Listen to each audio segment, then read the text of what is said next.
আসসালামু আলাইকুম। আমাদের মধ্যে অনেকেই বিভিন্ন ধরনের কাজের জন্য ব্লগ ওয়েবসাইট বা বিভিন্ন ধরনের ওয়েবসাইটে কাজ করে থাকি।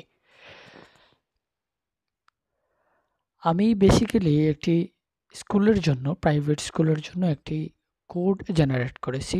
এটি হচ্ছে একটি স্টুডেন্টের অ্যাডমিট কার্ড বের করার একটি কোড। আমি যদি এখানে দেখতে পাচ্ছেন, এখানে যদি আমি স্টুডেন্টের রোল নাম্বার এন্টার করি, তারপর স্টুডেন্ট কোন ক্লাসে ভর্তি আছে সেই ক্লাস নাম্বার যদি এখানে এন্টার করি, ক্লাস 6, তারপর ইয়ার এখানে যদি 2025 সিলেক্ট করে সার্চ বাটনে ক্লিক করি, দেখতে পাচ্ছেন ওই স্টুডেন্টের যে অ্যাডমিট কার্ড যেটা আছে সেটা আমার সামনে শো করা হবে। একটু অপেক্ষা করুন।